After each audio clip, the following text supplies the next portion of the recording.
Thomas's day off.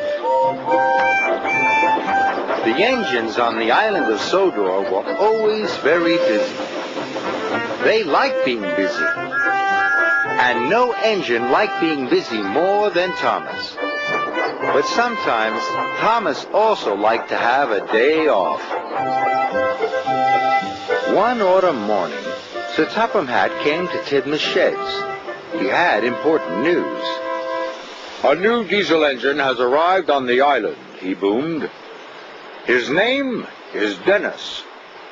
You must all help him to get to know the Sodor Railway. And Thomas," added Sir Topham Hatt, "you have been working very hard. Today, you can have a day off." Thomas was very pleased. "First, I will have a long washdown," Thomas chuffed cheerfully. "Then I shall go to Bluff's Cove." On his way to the washdown, Thomas saw a diesel he had never seen before. The diesel was huffing and puffing. "Hello," Thomas tooted. "You must be Dennis. What's the matter?" "These troublesome trucks are too troublesome. I can't shunt them." "It's my day off," whistled Thomas, "but I'll help you." This made Dennis very happy. Dennis watched Thomas biff and bump the troublesome trucks into line.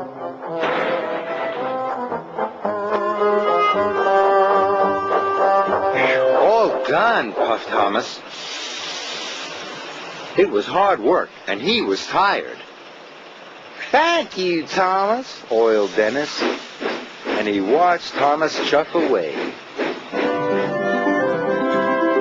Soon, Thomas was covered in bubbles. "Shiny and bright, that's what I'll be to start my day right," he chirped cheerfully. Dennis wasn't cheerful. Dennis was lazy. He didn't want to deliver his freight cars of tiles. Then he saw Thomas. Dennis had an idea. He would ask Thomas to help him again. "Help! Help!" Dennis called weakly. Thomas slowed down. "I don't know how to get to the schoolhouse," Dennis groaned. "Don't worry, Dennis," Thomas puffed. "I'll show you the way." Dennis smiled. His trick had worked. So Thomas showed Dennis the way to the junction.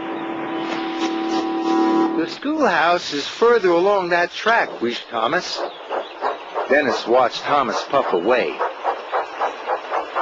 Dennis had wanted Thomas to take his freight cars for him. Suddenly, Dennis had another idea. He blasted his horn again. Then again. Thomas heard the noise. He was worried. Dennis watched Thomas come back. His new trick had worked. Now Dennis would pretend to have something wrong with him. "Help!" Dennis cried. "I'm overheated. You'll have to shunt those freight cars for me."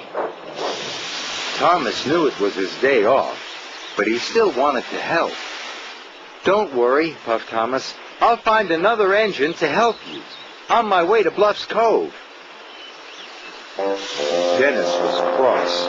He wanted Thomas to shunt his freight cars. Dennis decided to leave his freight cars. Then another engine will have to take them, he thought.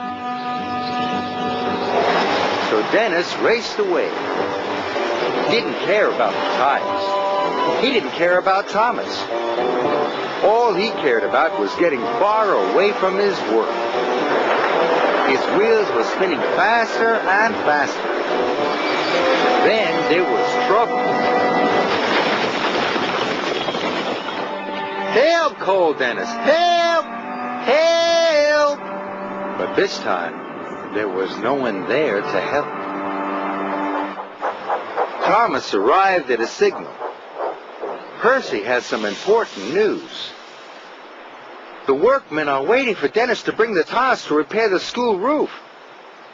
The children can't go to school until it's mended. And no one knows where Dennis is, Percy added. I do, wheezed Thomas. He's broken down. I must go back to help him right away.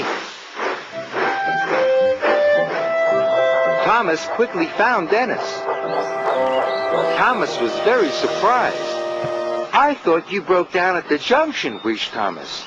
And where are the freight cars of tiles? Dennis looked very shamefaced. I tricked you, said Dennis quietly. There was nothing wrong with me at the junction. I just didn't want to pull those heavy freight cars. I'm a really lazy engine, moaned Dennis. Dennis's wheels wobbled and his diesel oil dripped. Now Thomas could see that Dennis really was in trouble. So Thomas decided to help one more time. I'll pull you back onto the tracks, Thomas puffed. Then I'll be your back engine. That way we'll get the tiles to the schoolhouse in double quick time. Dennis smiled his biggest smile ever.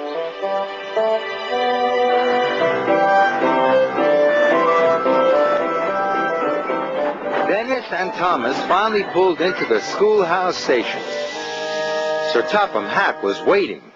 Dennis, you have caused confusion and delay, he boomed. Dennis felt bad.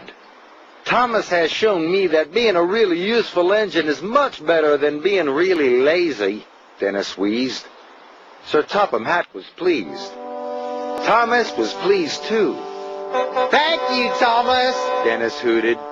From now on, I will try to be a really useful engine.